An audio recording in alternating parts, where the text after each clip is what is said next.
નમસ્કાર વિદ્યાર્થી મિત્રો, કૃષ્ણા સ્ટડી પોઈન્ટમાં ફરી એકવાર તમારું હાર્દિક સ્વાગત છે. મિત્રો, અગાઉના આપણે લેક્ચર 1માં આઈપીસી અને બીએનએસનો ઇન્ટ્રોડક્શન જોઈ ગયા. લેક્ચર 2માં આપણે સેક્શન 1 જોઈ ગયા, જે બીએનએસનો ફાઉન્ડેશન છે. ને આજે આપણે લેક્ચર 3માં બીએનએસની સેક્શન 2 જોવાના છીએ, જેમાં એની વ્યાખ્યાઓ આપવામાં આવેલ છે. મિત્રો, સેક્શન 2માં આપવામાં આવેલ શબ્દની વ્યાખ્યાઓના શબ્દો ઘણા જ ઇમ્પોર્ટન્ટ છે, કારણ કે આગળની કલમોમાં તેમનો વારંવાર ઉપયોગ થાય છે. તો ચલો આપણે તેનો સંપૂર્ણ અને વિગતવાર અભ્યાસ કરીએ. તો જોડાયેલા રહેજો અને હા, વિડીયોને તમે અંત સુધી જોજો, જેથી તમારા બધા જ કોન્સેપ્ટ ક્લિયર થઈ શકે. કલમ 2 વ્યાખ્યાઓ. પહેલી વ્યાખ્યા છે કૃત્યની. એક્ટ, જેનો અર્થ એક જ કૃત્ય તરીકે કૃત્યની શ્રેણીનો અર્થ સૂચવે છે. એટલે કે કૃત્ય શબ્દનો અર્થ એવું નહીં કે ફક્ત એક જ વાર કરેલું કામ, પરંતુ એની સાથે સંકળાયેલ બીજા કાર્યોને પણ તેમાં આવરી લેવામાં આવે છે. આપણે તેને છે ચોરીના એક્ઝામ્પલ પરથી સમજવાનો પ્રયત્ન કરીએ કે કોઈ વ્યક્તિ છે એ ચોરી કરવા માટે પહેલાં ઘરનું તાળું તોડે, પછી ઘરમાં એન્ટર થાય, પછી જે અલમારી કે કબાટ હોય એને ખોલે અને પછી દાગીના ચોરી કરે. તો આમ 4 અલગ અલગ પ્રકારના એણે કાર્ય કર્યા, બરોબર. પરંતુ કાયદાની નજરે તેને એક જ કૃત્ય, ચોરીનું કૃત્ય ગણવામાં આવે છે, ભલે તેના માટે અલગ અલગ પ્રયત્નો કરવામાં આવ્યા છે. બીજી છે પશુ, એનિમલ, એટલે કે મનુષ્ય સિવાયના કોઈ પણ જીવંત પ્રાણી. એટલે પશુ શબ્દમાં છે એ મનુષ્ય સિવાયના તમામ જીવંત પ્રાણીઓનો સમાવેશ કરવામાં આવે છે, અને આ વ્યાખ્યા છે એ પ્રાણીઓ સામેના ગુનાઓના કાયદાની જોગવાઈ માટે લાગુ કરવામાં આવેલ છે. ત્રીજી છે બાળક, એટલે કે 18 વર્ષની નાની ઉંમરની કોઈ પણ વ્યક્તિ.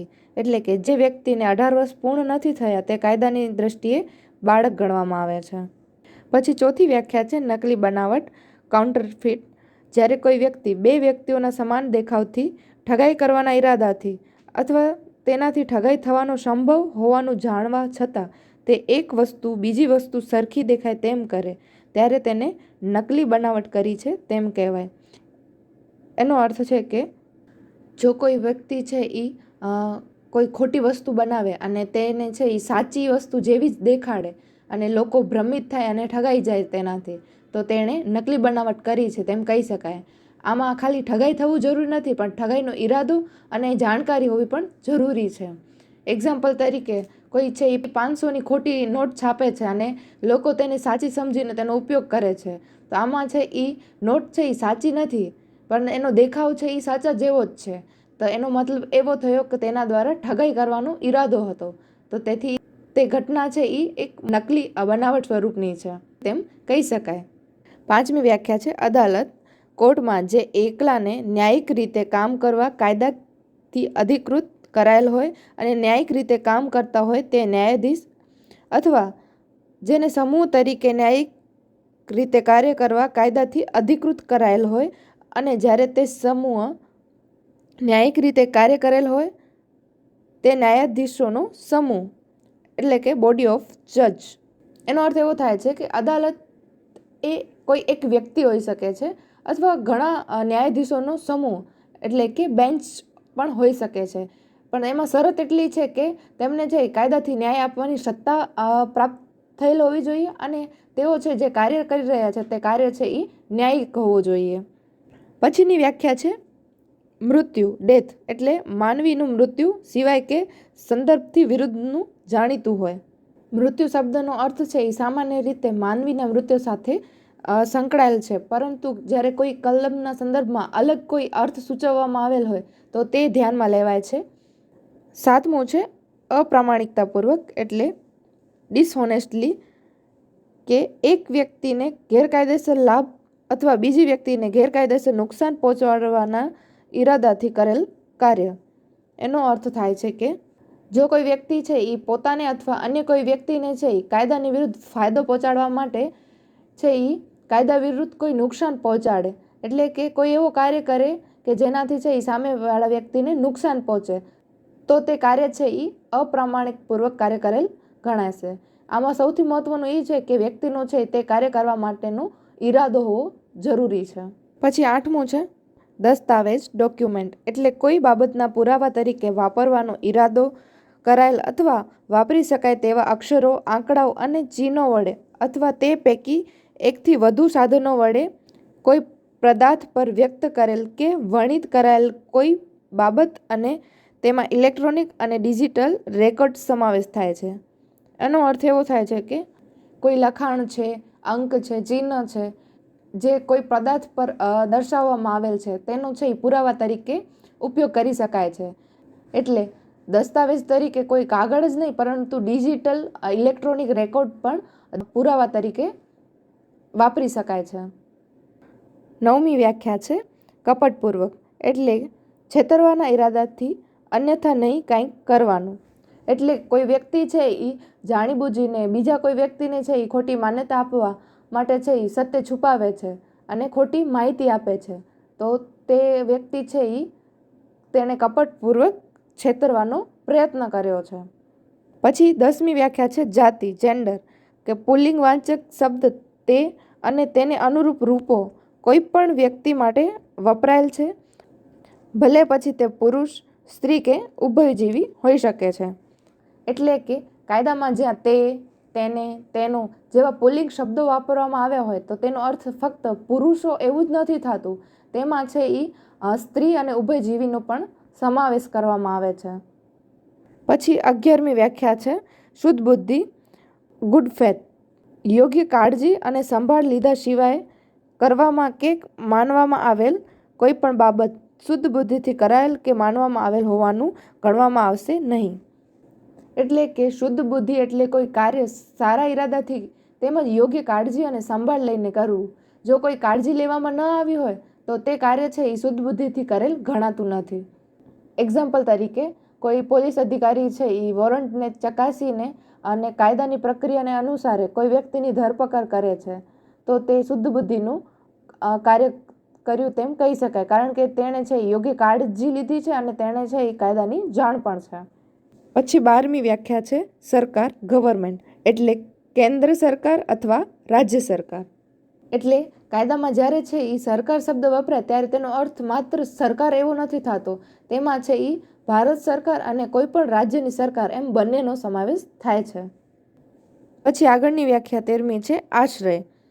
તો આશ્રયમાં કોઈ વ્યક્તિને આશ્રય, ખોરાક, પીણા, પૈસા, કપડાં, હથિયારો, દારૂગોળો અથવા વાહન પૂરું પાડવાની અથવા ધરપકડ ટાળવા માટે કોઈ પણ વ્યક્તિને મદદ કરવાનો સમાવેશ થાય છે, ભલે પછી તે મદદ અહીં નિર્દિષ્ટ કરાયેલ મુજબની ન હોય.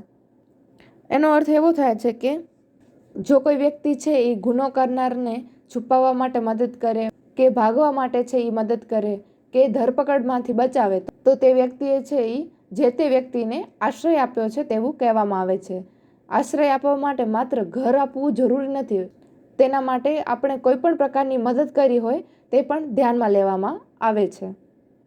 14મી વ્યાખ્યા છે ઈજા અથવા હાનિ, ઇન્જરી, એટલે કોઈ વ્યક્તિના શરીર, મન, પ્રતિષ્ઠા અથવા મિલકતને ગેરકાયદેસર રીતે પહોંચાડવામાં આવેલ ઈજા અને હાનિ. એનો સરળ અર્થ એવો થાય છે કે જો કોઈ વ્યક્તિને છે એ નુકસાન થાય અને તે કાયદા વિરુદ્ધ છે તો તેને ઈજા અને કે હાનિ થઈ ગણી શકાય. નુકસાન છે એ શારીરિક હોઈ શકે, માનસિક હોઈ શકે, સામાજિક પ્રતિષ્ઠા લગતો હોઈ શકે કે મિલકતનો હોઈ શકે છે. તે છે એ ગેરકાયદેસર હોવું જરૂરી છે. પછી 15મી વ્યાખ્યા છે ગેરકાયદેસર અને કાયદેસર રીતે કરવા બંધાયેલ. ગેરકાયદેસર શબ્દ એ ગુનો હોય તે દરેક બાબતને અથવા જે કાયદાથી પ્રતિબંધિત હોય તેવી દરેક બાબતને જેનાથી દીવાની કાર્યવાહી માટે કારણ પૂરું પાડવામાં આવે છે તે દરેક બાબતને લાગુ પડે છે, અને કોઈ વ્યક્તિ કાયદાથી બંધાયેલ હોય કે હોવાનું ત્યારે જ કહેવાય કે જ્યારે કોઈ કામ ન કરવાનું તેના માટે ગેરકાયદેસર હોય. એનો અર્થ એવો થાય છે કે ગેરકાયદેસર એ કાયદા વિરુદ્ધનું છે, જ્યારે કાયદેસર રીતે કરવા બંધાયેલ કાર્ય છે એ કાયદા અનુસાર ન કરવા ફરજિયાત છે. એક્ઝામ્પલ તરીકે કોઈ વ્યક્તિ છે એ બીજાની છે એ મિલકતની ચોરી કરે છે તો ચોરી છે એ ઇલીગલ છે, પ્રતિબંધિત કાર્ય છે, કાયદાથી ન કરવું ફરજિયાત છે. આ બંને છે એ કાનૂની જવાબદારી ઊભી કરે છે. 16મી વ્યાખ્યા છે ન્યાયાધીશ. 16મી વ્યાખ્યા છે ન્યાયાધીશ જજ એટલે એવી વ્યક્તિ કે જેને ન્યાયાધીશ તરીકે સત્તાવાર રીતે હોદ્દો અપાયેલ હોય. પહેલું છે જે વ્યક્તિને કાયદાથી દીવાની કે ફોજદારી કાર્યવાહીની કોઈપણ કાનૂની કાર્યવાહીમાં કાયદાથી અંતિમ ચુકાદો જાહેર કરવા અધિકૃત કરાયેલ હોય, અથવા જો તેની વિરુદ્ધ અપીલ કરવામાં આવે તો તેનો ચુકાદો અંતિમ ગણાય, અથવા તે અન્ય કોઈ સત્તાધિકારી બહાલ આપે તો તેને અંતિમ ચુકાદો ગણાય તો તે વ્યક્તિ.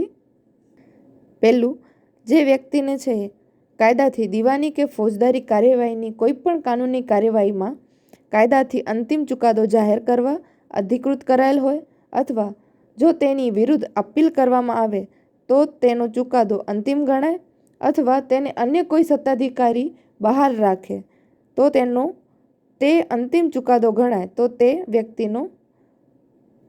બીજું છે તે એવા સમૂહ અથવા વ્યક્તિઓ પૈકીનો એક છે કે જે સમૂહ અથવા વ્યક્તિઓ આવો ચુકાદો આપવા કાયદાથી અધિકૃત કરાયેલ છે તેનો સમાવેશ થાય છે. એટલે કે ન્યાયાધીશમાં સમાવેશ થાય છે. એનો સરળ અર્થ એવો થાય છે કે ન્યાયાધીશ છે એ કોઈ એક વ્યક્તિ હોઈ શકે છે કે જેની છે કાયદાથી કોર્ટમાં અંતિમ ચુકાદો આપવા માટે સત્તા પ્રાપ્ત થયેલો હોય છે. બીજું છે એ કે તેનો ચુકાદો છે એ અપીલ થાય તેમ ગણી શકાય.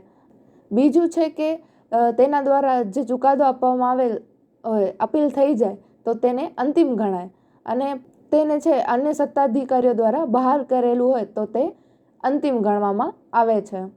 બીજું છે સમૂહ ન્યાયાધીશો એટલે કે બેન્ચ, કે તે છે એ સમૂહમાં અથવા સમૂહનો કોઈ એક સભ્ય છે એ ન્યાયાધીશ હોઈ શકે છે કે જે કાયદાથી સમૂહ સ્વરૂપે ચુકાદો આપવા માટે છે એ સત્તાવાર જવાબદાર હોય છે, તેને ન્યાયાધીશ ગણી શકાય.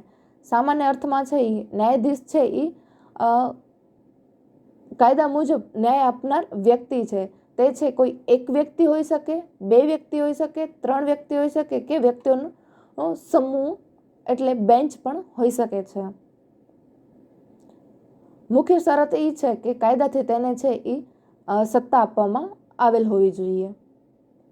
શોર્ટમાં છે એ ન્યાયાધીશ છે એ કાયદાથી સત્તાવાર રીતે ન્યાય આપવા અધિકૃત કોઈ વ્યક્તિ છે જે એકલે હોઈ શકે છે અને કાયદા મુજબ સમૂહમાં પણ હોઈ શકે છે કે જેનો ચુકાદો છે એ કાયદા મુજબ અંતિમ ગણવામાં આવે છે.